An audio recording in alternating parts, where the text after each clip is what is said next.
Parte 1. Nunca imaginé que mi propio padre intentaría quitarme mi casa. No estoy hablando de una discusión familiar incómoda. No estoy hablando de un malentendido. Estoy hablando de presión directa. De amenazas veladas. De reuniones familiares que en realidad eran emboscadas. Y todo porque mi hermana la necesitaba más. Mi casa es de 5 habitaciones. Me la gané trabajando 12 años sin descanso. Dobles turnos. Fines de semana. Sin vacaciones.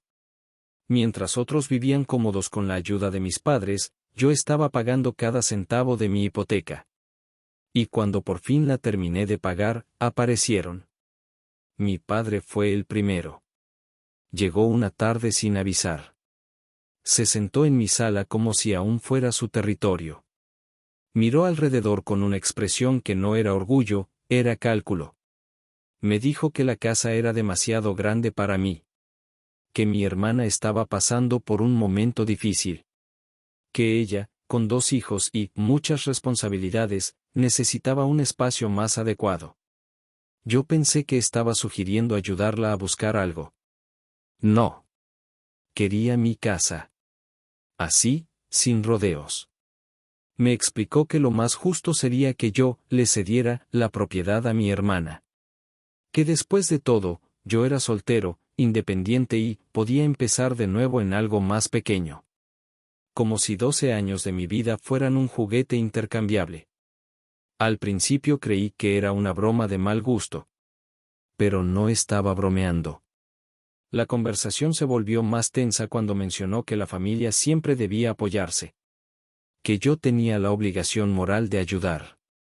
Que él había hecho sacrificios por mí.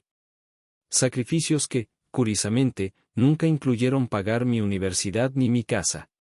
Cuando le dije que no, que la casa no estaba en discusión, su expresión cambió. Ya no era mi padre. Era un hombre molesto porque no obtuvo lo que quería. Me dijo que estaba siendo egoísta. Que mi hermana lloraba cada noche. Que yo tenía espacio de sobra. Que 5 habitaciones para una sola persona era un desperdicio. Le respondí que eso no le daba derecho a nadie sobre mi propiedad. Y ahí empezó la presión real. Esa misma semana comenzaron las llamadas. Mi madre. Mi tía. Incluso mi abuela. Todos repitiendo el mismo discurso. Es tu hermana. La familia es primero. No seas tan frío. Tu papá solo quiere lo mejor para todos. Pero nadie hablaba de lo que era mejor para mí. Luego vino la reunión. Mi padre organizó una comida familiar, para conversar. Fue una trampa. Llegué y mi hermana ya estaba ahí, con los ojos rojos, actuando como si yo fuera el villano de su historia. Mi padre tomó la palabra como si estuviera dirigiendo una asamblea. Dijo que la casa era la solución perfecta. Que yo podía mudarme a un departamento más pequeño. Que era lo más lógico. Yo pregunté algo simple. ¿Quién iba a pagarme la propiedad? Silencio. Mi hermana dijo que no se trataba de dinero. Claro que se trataba de dinero. Se trataba de mi patrimonio. De mi esfuerzo. De mi estabilidad. Cuando me negué nuevamente, la situación escaló. Mi padre golpeó la mesa. Literalmente. Se levantó y me señaló delante de todos. Dijo que me había vuelto arrogante. Que el dinero me había cambiado. Que estaba traicionando a mi sangre. Mi hermana empezó a llorar más fuerte. Y entonces dijo algo que me heló la sangre. Que mi padre tenía formas de hacer que yo reconsiderara. En ese momento no entendía a qué se refería. Pero lo descubriría muy pronto. Esa noche me fui sabiendo que esto no iba a terminar en una simple discusión. No sabía hasta qué punto estaban dispuestos a llegar. Pero cometieron un error. Subestimarme. Y lo que hicieron después no fue solo presión familiar. fue algo que terminó en tribunales. Y cuando todo salió a la luz, la casa no fue lo único que estuvo en juego. Parte 2. Durante los siguientes días intenté convencerme de que todo había sido un arrebato emocional. Mi padre siempre había sido dominante. Mi hermana siempre había sido la favorita. Nada nuevo. Pero lo que empezó a pasar después ya no tenía nada que ver con favoritismos. Tenía que ver con algo mucho más calculado. Una mañana recibí una notificación bancaria. Intento de consulta sobre mi hipoteca. Intento de solicitud de información sobre la escritura. Intento de acceso a datos vinculados a mi propiedad. Al principio pensé que era un error. Pero cuando llamé al banco, la ejecutiva me preguntó algo que me dejó frío. ¿Usted autorizó a su padre a solicitar información sobre el estado de su inmueble? No. Jamás. Resulta que mi padre había ido personalmente al banco diciendo que necesitaba revisar unos detalles familiares porque, según él, la casa estaba dentro de un acuerdo interno. Un acuerdo que no existía. Y eso no fue todo. 2 días después, recibí una llamada de un notario. Me preguntó si yo había iniciado un proceso de transferencia anticipada de propiedad. Sentí que el estómago se me vaciaba. Alguien había preguntado por los requisitos para ceder legalmente mi casa. Con mi nombre completo. Con mi dirección exacta. Con datos que solo la familia conocía. Ahí entendí lo que mi hermana quiso decir con que mi padre tenía formas. No era presión emocional. Era un intento de empujarme legalmente. Fui directo a la casa de mis padres. No llamé. No avisé. Entré. Mi padre estaba en la sala. Mi hermana también. Cuando pregunté qué demonios estaban haciendo moviendo información de mi propiedad, fingieron sorpresa. Mi padre dijo que solo estaba averiguando opciones. Que si yo entraba en razón, el trámite sería más sencillo. Mi hermana tuvo el descaro de decir que no estaba intentando quitarme nada, solo acelerar algo inevitable. Inevitable. Como si mi negativa no tuviera peso. La conversación subió de tono rápido. Mi padre se acercó demasiado. Demasiado cerca. Intentó intimidarme. Me empujó levemente del hombro como si aún fuera un adolescente viviendo bajo su techo.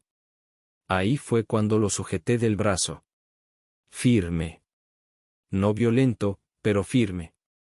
Y le dije algo que nunca le había dicho en mi vida. Esta casa no te pertenece. No me perteneces. Y no tienes poder sobre mí. Mi hermana gritó que estaba siendo agresivo. Mi padre intentó zafarse y la tensión explotó. Hubo empujones.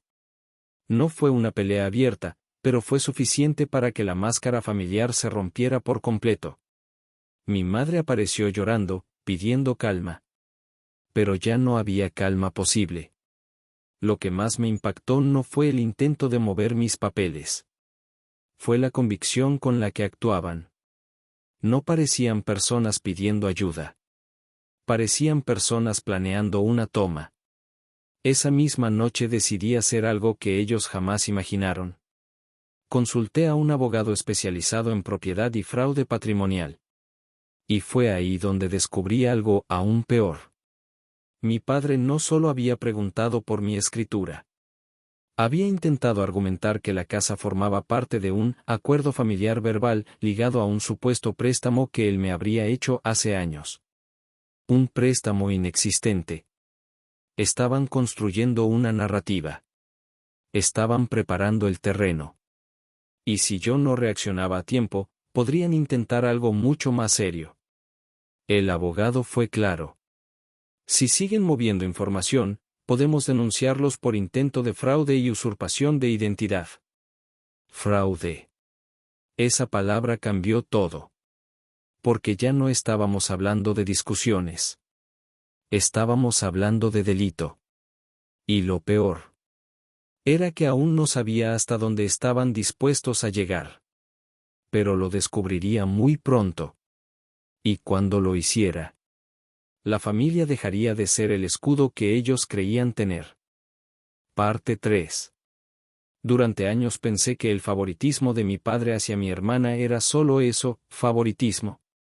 Un trato preferencial. Caprichos. Rescates económicos ocasionales. Nunca imaginé que detrás de todo eso había algo mucho más grande. El abogado me pidió algo simple. Revisar todos los movimientos financieros que involucraran a mi padre en los últimos 5 años. Yo no tenía nada que ocultar. Pero cuando empezamos a revisar documentos antiguos, apareció algo que me hizo sentir un golpe seco en el pecho. Un supuesto préstamo familiar registrado en un documento privado, con mi firma. Una firma que no era mía. No era parecida. No era dudosa. Era directamente falsa. El documento establecía que mi padre me había ayudado con una cantidad considerable de dinero para el enganche de la casa. Y que, en caso de incumplimiento moral o desacuerdo familiar, la propiedad podía ser reclamada como compensación. Compensación. Ese papel era una bomba. Y no solo eso. Había sido fechado 2 años después de que yo ya había comprado la casa por mi cuenta. No tenía sentido. Excepto si alguien intentaba fabricar una narrativa retroactiva. Ahí entendí algo que me revolvió el estómago. No era un arrebato reciente. Era un plan. Habían preparado la historia. Habían creado el respaldo. Y probablemente pensaban que yo jamás revisaría con lupa algo que venía de la familia. Mi abogado me explicó que falsificar una firma en un documento con intención de reclamar bienes es fraude grave. Penal. Con cárcel posible. La palabra cárcel me produjo una sensación extraña. Nunca quise ver a mi padre en prisión. Pero tampoco estaba dispuesto a dejar que me despojaran de lo que construí. Decidimos no actuar de inmediato. Primero necesitábamos más pruebas. Y las pruebas llegaron más rápido de lo esperado. Una semana después recibí una notificación judicial. Mi padre había iniciado un proceso preliminar de reclamación patrimonial. No era una demanda formal aún, pero era el paso previo. Estaba intentando dejar constancia legal de su derecho. Ese día sentí algo que nunca había sentido hacia él. No rabia. No tristeza. Desprecio. Fui directamente a su casa con la notificación impresa en la mano. Esta vez no hubo empujones leves. Esta vez la tensión era otra cosa. Le pregunté si estaba dispuesto a llevar esto hasta el final. Me respondió que solo estaba defendiendo a su hija. Como si yo no fuera su hijo. Mi hermana apareció detrás de él, con una seguridad que antes no tenía. Dijo que ya era hora de que yo aprendiera a compartir. Compartir. Mi propiedad. Mi esfuerzo. Mi estabilidad. Le mostré la copia del documento con la firma falsa. Su expresión cambió apenas un segundo. Un segundo que confirmó todo. Sabía. Sabía que era falso. Mi padre intentó arrebatarme el papel. Se lo quité de las manos. Ahí fue cuando me empujó con fuerza real. Caí contra la pared.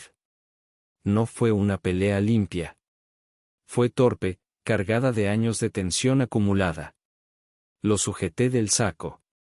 Él intentó golpearme. Mi hermana gritaba que yo estaba atacando. La escena era grotesca. Y en medio de todo eso, entendí algo brutal. No estaban dispuestos a retroceder. Creían que podían doblarme por cansancio. Por presión. Por culpa. Pero ese mismo día tomé una decisión que cambiaría el curso de todo. Autorizamos la denuncia formal por intento de fraude y falsificación de documentos. Con peritaje de firma. Con investigación financiera. Con consecuencias penales reales. Si querían convertir esto en una guerra legal. Yo iba a llevarla hasta el final. Y lo que se descubriría durante esa investigación no solo afectaría mi casa. Revelaría algo que mi hermana había estado ocultando durante años. Algo que explicaba por qué estaban tan desesperados. Y cuando esa verdad salió a la luz, la familia dejó de protegerlos. Parte 4. Cuando iniciamos la denuncia formal, pensé que el golpe sería únicamente legal. No imaginé que la investigación empezaría a destapar capas que ni siquiera yo conocía. El peritaje de firma fue rápido. Demasiado rápido. El informe concluyó que la firma en el supuesto préstamo familiar no coincidía con ninguna de mis rúbricas registradas en documentos oficiales. No era una variación. Era una falsificación deliberada. Eso convertía el caso en algo serio. Muy serio. Pero lo que realmente cambió todo no fue la firma. Fue el rastreo financiero. Mi abogado pidió revisar los movimientos vinculados al supuesto préstamo que mi padre afirmaba haberme dado. Si ese dinero existía, debía haber salido de alguna cuenta. No existía. Pero lo que sí apareció fue otra cosa. Transferencias constantes de mis padres hacia mi hermana durante años. Cantidades grandes. Demasiado grandes para ser simples ayudas ocasionales. Pagos de tarjetas. Depósitos para cubrir préstamos. Movimientos que coincidían con periodos donde mi hermana decía estar ahogada económicamente.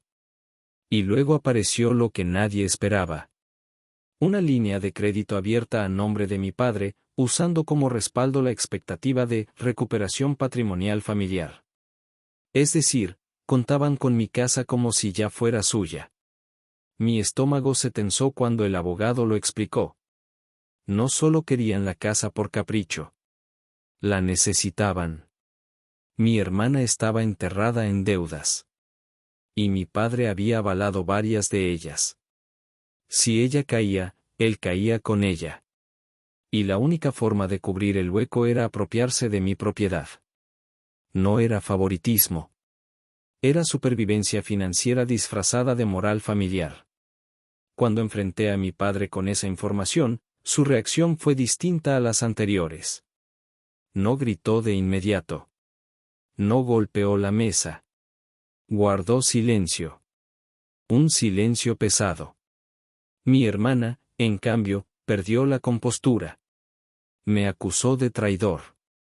De estar investigando a la familia como si fueran criminales. La ironía casi me hizo reír. Porque eso era exactamente lo que estaban haciendo. Crímenes. La discusión escaló rápido. Mi padre intentó minimizarlo. Dijo que solo estaba buscando soluciones. Que yo exageraba. Que nadie me había quitado nada todavía. Todavía. Esa palabra me confirmó que sí lo habían intentado.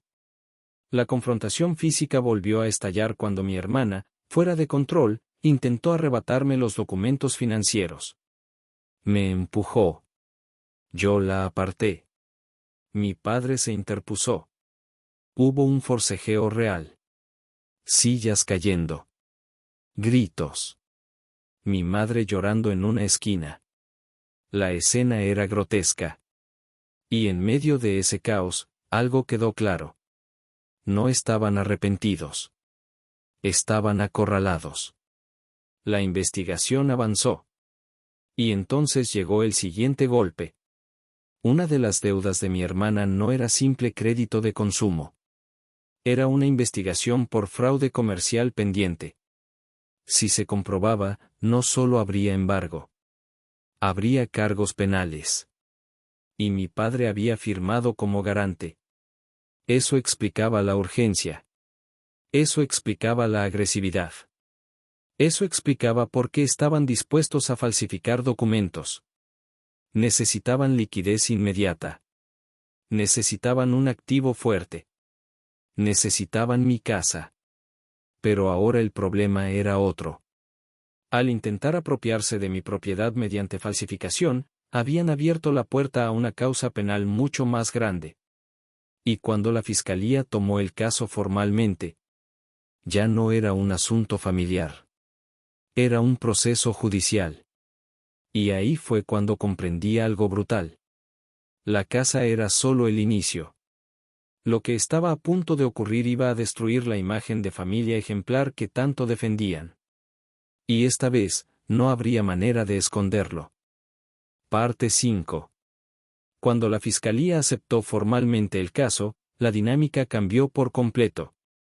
Ya no eran solo discusiones privadas ni amenazas disfrazadas de moral familiar. Ahora había citaciones, oficios, requerimientos bancarios. Mi padre recibió la primera notificación un martes por la mañana. No me lo contó él.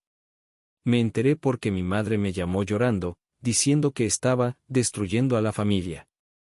Curioso. La familia no se destruyó cuando falsificaron mi firma. Se destruyó cuando los denuncié. Según la investigación preliminar, la falsificación del documento era suficiente para abrir una causa por fraude documental y tentativa de apropiación indebida. Pero el problema mayor no era ese. Era lo que empezaron a encontrar al escarbar. La deuda de mi hermana no solo era alta. Estaba vinculada a una investigación por desvío de fondos en una pequeña empresa donde trabajaba. No era una simple morosidad. Había movimientos irregulares. Y mi padre había respaldado económicamente varias operaciones usando créditos personales. Cuando esas deudas empezaron a presionarlo, necesitaban un activo sólido para negociar. Mi casa. La casa que yo pagué centavo a centavo. Mi abogado fue claro conmigo. Si se prueba que intentaron usar documentación falsa para respaldar una reclamación patrimonial, la consecuencia puede ser penal. Cárcel. Multas fuertes. Inhabilitación financiera. Y ahí fue cuando sentí el peso real de lo que estaba haciendo. No era una discusión de herencia. Era un proceso que podía llevar a mi propio padre ante un juez penal. Durante la primera audiencia preliminar, lo vi sentado al otro lado de la sala. No parecía el hombre que me exigía la casa. Parecía alguien agotado. Pero cuando nuestras miradas se cruzaron, no vi arrepentimiento. Vi resentimiento. Como si yo fuera el traidor por no dejarme despojar. Mi hermana también estaba citada. Llegó con actitud desafiante. Como si todavía creyera que esto era un malentendido que podía manipular. El fiscal presentó el peritaje de firma. Presentó los intentos de consulta bancaria. Presentó el documento falso. La sala quedó en silencio. Mi padre intentó justificarlo diciendo que todo fue un borrador mal interpretado. Un borrador con mi firma falsificada. El juez no pareció convencido. Pero lo más devastador vino después. Se autorizó la revisión completa de movimientos financieros relacionados con la línea de crédito que habían abierto. Y ahí apareció algo que cambió por completo la balanza. Mi padre había declarado, ante una entidad financiera, que tenía derechos parciales sobre mi propiedad. Había usado mi casa como respaldo indirecto. Sin mi consentimiento. Eso ya no era solo intento. Era representación falsa. La tensión en la sala era insoportable. Mi hermana explotó. Me acusó de querer verla presa. De querer arruinar a mi propio padre. Su voz resonaba cargada de rabia. Yo no respondí. Porque la verdad era simple. Ellos habían cruzado una línea legal. Y yo simplemente no retrocedí. Fuera del juzgado la confrontación fue peor. Mi padre me enfrentó en el estacionamiento. Me dijo que estaba destruyendo todo por orgullo. Me empujó con fuerza real. No fue simbólico esta vez. Fue un golpe directo al pecho. La seguridad intervino antes de que la situación escalara más. Pero el mensaje era claro. Ya no había retorno. Lo que más me impactó fue algo que dijo casi susurrando. Si caemos, caemos todos. Esa frase me dejó pensando. Porque revelaba algo que aún no comprendía del todo. ¿Qué más estaban ocultando? ¿Qué significaba todos?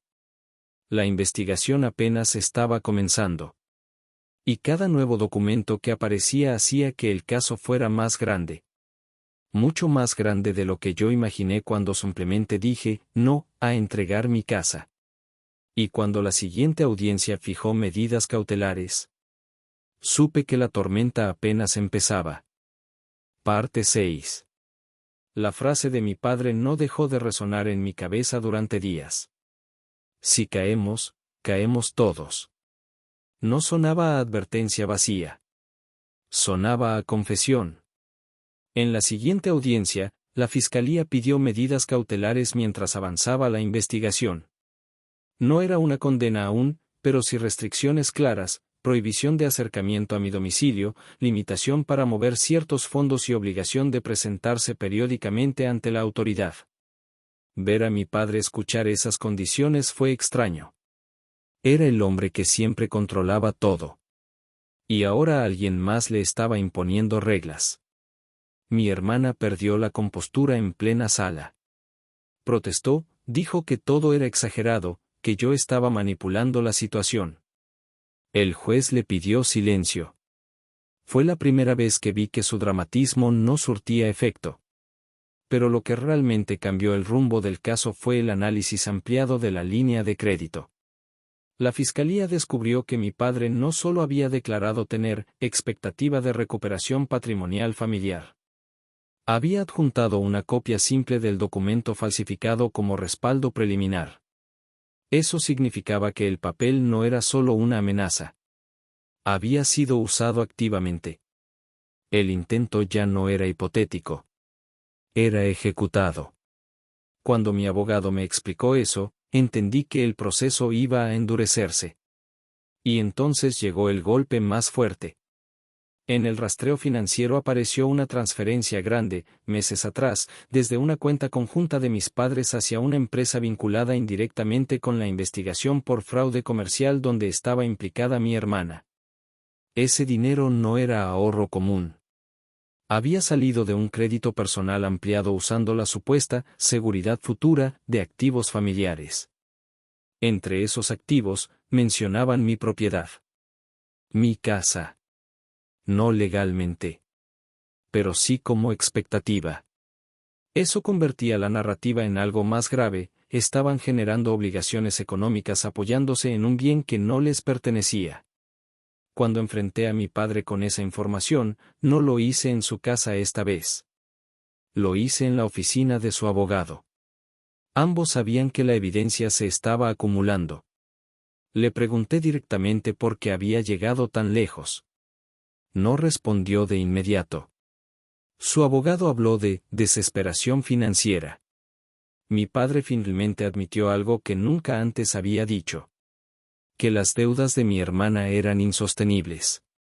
Que si ella era formalmente acusada en el caso comercial, podrían embargar bienes vinculados a la familia. Que necesitaban mostrar solvencia. Y mi casa era la única pieza fuerte del tablero. Lo escuché sin interrumpir. Durante años pensé que el favoritismo era emocional. No. Era estructural. Yo era el único que había construido algo sólido. Y en lugar de respetarlo, decidieron verlo como recurso disponible. La conversación se tensó cuando dejé claro que no retiraría la denuncia. Mi padre golpeó el escritorio. No como antes, en casa. Aquí fue más contenido, pero igual de furioso. Se levantó y dio un paso hacia mí. Por un segundo creí que volvería a intentar empujarme. No lo hizo. Tal vez porque ahora había abogados presentes. Pero la agresividad estaba ahí. Latente. La fiscalía, viendo el avance del caso, amplió la investigación a posible fraude financiero agravado. Eso implicaba revisar todas las declaraciones que mi padre hizo ante entidades crediticias en los últimos años. Y fue entonces cuando entendí el verdadero significado de aquella frase. Si caemos, caemos todos. porque en varias declaraciones había mencionado activos familiares como respaldo moral o potencial. Activos que no eran suyos. Si se comprobaba que esas representaciones influyeron en decisiones crediticias, el problema ya no era solo contra mí. Era contra el sistema financiero. Y eso cambia todo. La presión mediática empezó a asomarse cuando uno de los casos comerciales de mi hermana fue mencionado en una nota local. No aparecían nombres completos, pero el círculo era pequeño. La reputación de familia respetable empezó a agrietarse. Mi madre me llamó nuevamente. Esta vez no lloraba. Estaba furiosa. Dijo que yo estaba exagerando. Que las cosas podían resolverse en privado. Que aún estaba a tiempo de retirar la denuncia. Pero ya no era una decisión emocional. Era un proceso en marcha. Y cuanto más avanzaba, más claro se volvía que la intención de apropiarse de mi casa no fue un impulso. Fue una estrategia. Una estrategia que ahora estaba desmoronándose frente a un juez. Lo que no sabían era que la siguiente audiencia traería algo todavía más contundente. Algo que cambiaría la percepción del caso por completo. Y cuando ese documento apareció, ya no hubo espacio para discursos familiares. Parte 7. La siguiente audiencia no parecía distinta desde afuera. Misma sala. Mismo juez. Misma tensión espesa en el aire. Pero mi abogado llegó con algo diferente en la carpeta. Un informe pericial ampliado. No solo confirmaba que mi firma había sido falsificada. Detallaba el método. La presión del trazo. La inclinación forzada. El intento torpe de imitar una firma antigua tomada de un contrato previo. No fue improvisado. Fue copiado. Y lo más grave, el perito determinó que la firma modelo usada para falsificar provenía de un documento interno que solo mi padre tenía archivado. Eso eliminaba cualquier duda sobre la autoría. Cuando el fiscal expuso ese detalle, el ambiente cambió. Mi padre dejó de mirar al frente. Mi hermana ya no parecía desafiante. Se veía nerviosa. Pero la bomba real no fue esa.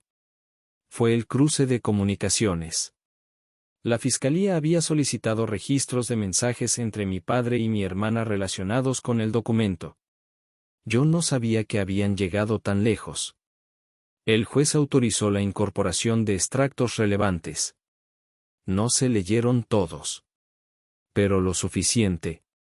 En uno de los mensajes, mi hermana preguntaba si el papel estaba listo. En otro, mi padre respondía que, si él no coopera, lo forzamos por la vía legal. Forzamos. No persuadimos. No convencemos. Forzamos. Ese verbo quedó suspendido en el aire. No había ambigüedad. No había malentendido. Había intención. Intentaron forzarme a entregar mi propiedad. La defensa intentó argumentar que eran mensajes sacados de contexto. Pero el contexto era claro. Coincidían con fechas de visitas al banco. Con consultas notariales. Con el intento preliminar de reclamación. Todo encajaba. Mi hermana explotó en medio de la audiencia. Dijo que yo estaba destruyendo su vida por una casa. Yo la miré y por primera vez no sentí rabia. Sentí claridad. Porque nunca fue solo la casa. Fue el derecho a decidir sobre lo que construí. Fue la línea que cruzaron cuando decidieron falsificar mi identidad. Después de la audiencia, la confrontación fue inevitable. En el pasillo del juzgado, mi padre se acercó sin medir distancia. Su tono ya no era autoritario. Era desesperado. Me dijo que si continuaba, las consecuencias serían irreversibles. Que la investigación comercial contra mi hermana podía agravarse si esto seguía escalando. Y ahí entendí algo más oscuro. No solo intentaron usar mi casa para cubrir deudas. Intentaron blindarse ante un posible proceso penal mayor. Mi propiedad era su salvavidas. Y al negarme, no solo los dejé sin dinero. Los dejé expuestos. La tensión física volvió a aparecer cuando mi hermana, fuera de sí, me empujó por la espalda acusándome de arruinar a sus hijos. Me giré. La aparté con firmeza. Mi padre intervino. Hubo forcejeo. La seguridad volvió a separarnos. Era grotesco. 3 adultos peleando en un tribunal por una casa que jamás estuvo en discusión real. Pero esa escena dejó algo claro para todos los presentes. No era un conflicto menor. Era una ruptura total. La fiscalía, viendo el nivel de pruebas acumuladas, solicitó formalmente la ampliación de cargos. Tentativa de fraude patrimonial. Falsificación de documento privado. Representación falsa ante entidad financiera. Y posible encubrimiento relacionado con la investigación comercial de mi hermana. Eso ya no era un simple litigio familiar. Era un proceso penal complejo. Cuando salí del edificio ese día, no sentí culpa. Sentí algo distinto. Sentí que por primera vez la balanza estaba equilibrándose. Ellos habían jugado durante años con la idea de que la familia era un escudo. Que podían manipular culpa, presión, tradición. Pero ahora el escudo se había convertido en evidencia. Y aún faltaba lo más fuerte. Porque el análisis forense financiero seguía avanzando. Y lo que estaban a punto de descubrir iba a cerrar cualquier posibilidad de reconciliación. Parte 8. Cuando el análisis forense financiero terminó, entendí por qué mi padre había dicho aquella frase. Si caemos, caemos todos. No era una amenaza. Era un diagnóstico. El informe era devastador. No solo confirmaba que habían usado el documento falsificado como respaldo indirecto en trámites crediticios. Revelaba algo todavía peor. En al menos 2 solicitudes de ampliación de crédito, mi padre había declarado que la familia estaba en proceso de reorganización patrimonial, donde ciertos bienes, incluida mi propiedad, serían redistribuidos internamente para fortalecer la solvencia general. Eso no era solo una mentira. Era una estrategia financiera construida sobre una ficción legal.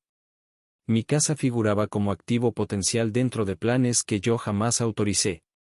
Y lo más delicado. Esas declaraciones influyeron en la aprobación de líneas de crédito. Cuando el fiscal explicó eso en audiencia, el tono cambió por completo. Ya no se trataba solo de una falsificación privada.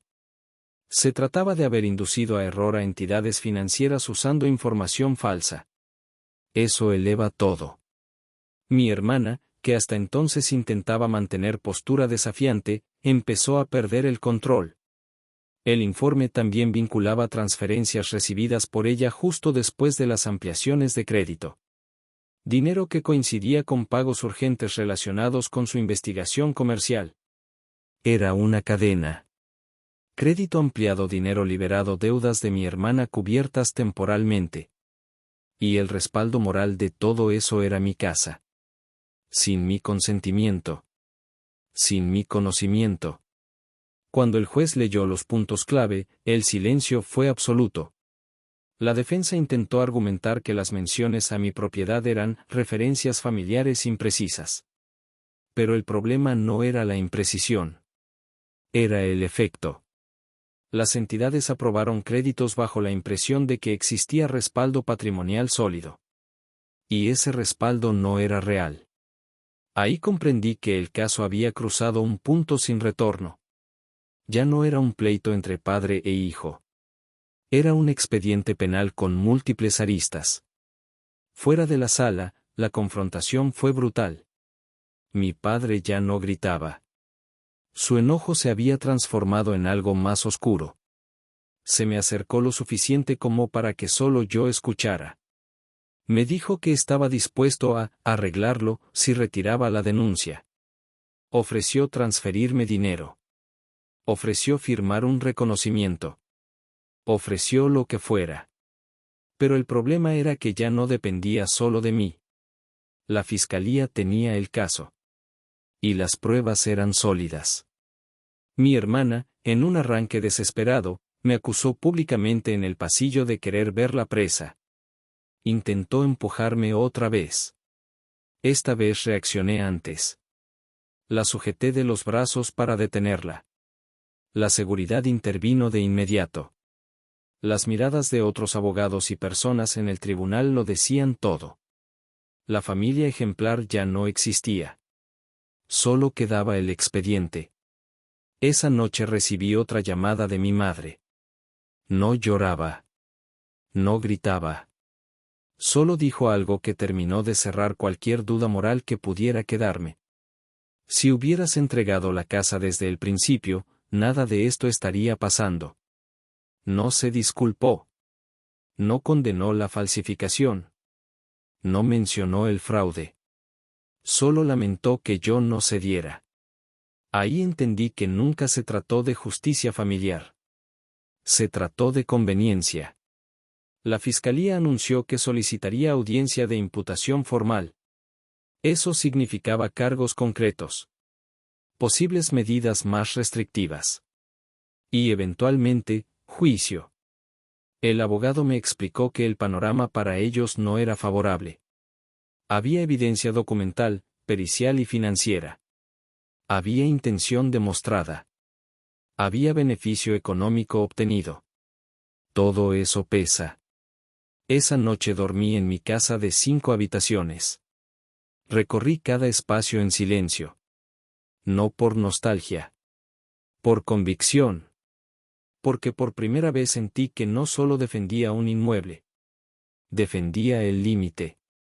Y cuando la audiencia de imputación se fijó oficialmente, supe que la etapa más dura estaba por comenzar. Y también la más definitiva. Parte 9. La audiencia de imputación fue el punto de quiebre definitivo. Hasta ese momento, todo había sido investigación, medidas cautelares, tensiones contenidas. Pero esa mañana ya no había ambigüedad. Había cargos formales.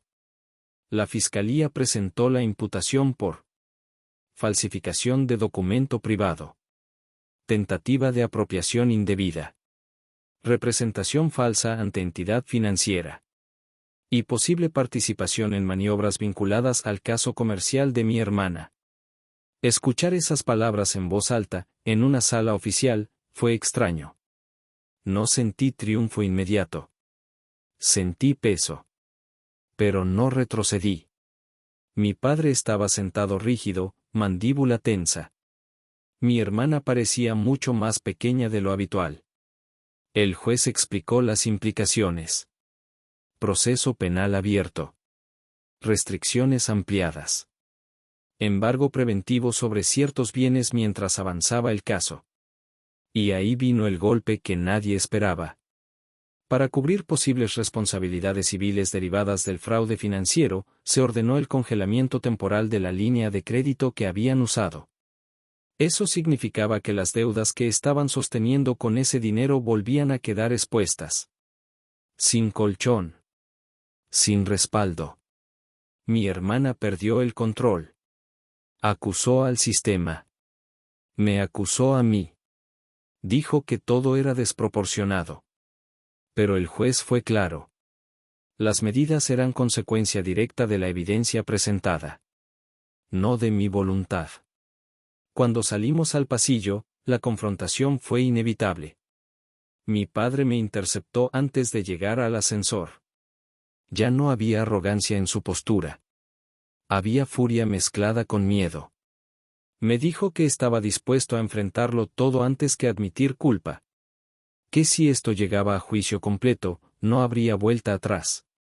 Yo respondí algo que llevaba semanas guardando. Ya no estamos hablando de orgullo. Estamos hablando de legalidad. Él dio un paso más. Intentó sujetarme del saco. Lo aparté con fuerza. No fue elegante. Fue visceral. Años acumulados en un movimiento seco. La seguridad intervino otra vez. Y mientras lo sostenían, gritó que yo había destruido a la familia. Pero la familia ya estaba rota cuando decidieron falsificar mi identidad. Días después, la fiscalía ofreció la posibilidad de un acuerdo abreviado si aceptaban responsabilidad parcial y reparaban el daño económico causado por las declaraciones falsas. Era una salida menos devastadora. Pero implicaba admitir culpa. Mi padre se negó. Mi hermana también. Eligieron ir hasta el final. Y ese fue su error. Porque en el juicio completo saldría todo. Los mensajes. Los movimientos. Las declaraciones financieras. El patrón de conducta. El proceso judicial avanzó rápido. La evidencia era sólida. La defensa intentó argumentar desesperación financiera, presión emocional, intención de ayudar a la familia. Pero nada justificaba falsificar una firma. Nada justificaba usar un bien ajeno como respaldo sin consentimiento. El día del veredicto fue silencioso. No hubo dramatismo exagerado. Solo lectura de conclusiones. El tribunal determinó responsabilidad penal en la falsificación y representación falsa. Se establecieron sanciones económicas significativas. Inhabilitación temporal para gestionar créditos. Y condena condicional con antecedentes registrados. No hubo prisión efectiva inmediata, pero sí consecuencias reales. Muy reales. El intento de usar mi casa como salvavidas financiero había terminado convirtiéndose en su propio ancla. Cuando escuché la resolución final, no celebré en la sala. No era el lugar. Pero por dentro sentí algo claro. No era venganza ciega. Era equilibrio. La justicia no devolvía años de tensión familiar. Pero establecía un límite definitivo. Y aún faltaba el cierre más importante. El que ocurriría fuera del tribunal. En mi casa. Parte 10. El día que terminó todo, volví a mi casa solo. 5 habitaciones. 5 espacios que durante meses dejaron de sentirse como hogar y se convirtieron en campo de batalla. Me senté en la sala donde mi padre, la primera vez, miró alrededor como si estuviera evaluando cuánto valía cada metro cuadrado. Ese mismo lugar donde me dijo que yo podía empezar de nuevo en algo más pequeño. Ironías de la vida. El que terminó empezando de nuevo fue él. Con antecedentes. Con inhabilitación financiera. Con una reputación que ya no era intocable. La sentencia no fue cárcel inmediata, pero fue pública. Registrada. Irrevocable. Mi hermana quedó marcada también. Las entidades financieras cerraron líneas de crédito. La investigación comercial contra ella se reactivó con más fuerza al quedar expuestas las maniobras financieras. El escudo familiar desapareció. Mi madre dejó de llamarme. No por dignidad. Por vergüenza. En la última conversación que tuve con ella me dijo que yo había elegido el dinero sobre la sangre. Yo le respondí algo que me salió sin esfuerzo. No elegí el dinero. Elegí que no me robaran. Porque eso fue lo que intentaron hacer. No fue ayuda. No fue apoyo familiar. No fue un malentendido. Fue una operación. Planificada. Respaldada con documentos falsos. Impulsada por deudas que yo no generé. Y cuando fracasó la manipulación emocional, intentaron la presión legal. Y cuando eso no funcionó, la intimidación física. Recuerdo el último enfrentamiento. Fue semanas después del veredicto. Mi padre vino a mi casa. Solo. Sin avisar. Tocó la puerta. No traía amenazas esta vez. Traía algo distinto. Orgullo herido. Me dijo que yo había ganado. Que esperaba que estuviera satisfecho. No hubo disculpa. No hubo arrepentimiento explícito. Solo resentimiento. Le respondí con calma. No gané nada. Simplemente defendí lo mío. Intentó provocar. Dijo que la familia nunca volvería a ser igual. Le contesté algo que llevaba meses entendiendo. La familia dejó de ser igual el día que decidiste falsificar mi firma. Se acercó demasiado otra vez. Viejos hábitos. Viejas dinámicas. Pero esta vez no hubo empujones. No hubo forcejeo. Porque ya no tenía poder. Ni legal. Ni moral. Ni emocional. Se fue sin mirar atrás. Esa fue la última vez que lo vi. Mi hermana intentó contactarme una vez más, buscando algún tipo de arreglo económico para aliviar las sanciones. Bloqueé el número. No por odio. Por límite. Con el tiempo entendí algo incómodo. Si yo hubiera cedido aquella primera noche, si hubiera aceptado, por la familia, hoy no tendría casa. Y probablemente cargaría con sus deudas. Y ellos seguirían creyendo que podían cruzar cualquier línea. El proceso judicial no solo protegió mi propiedad.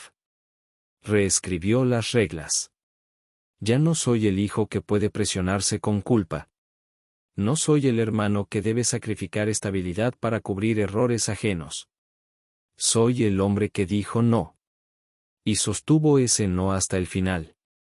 Ahora camino por mi casa con una sensación distinta. No es solo tranquilidad. Es autoridad. Cada habitación representa algo más que espacio.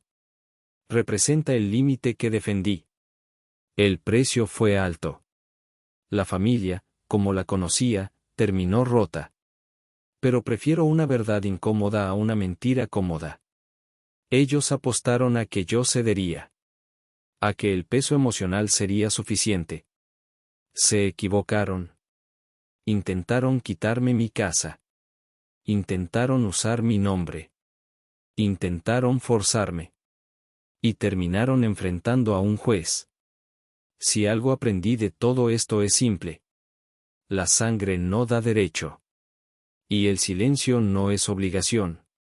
Mi casa sigue siendo mía. Y esta vez, más que nunca, sé exactamente cuánto vale. No en dinero. En límites. En dignidad. Y en justicia conseguida.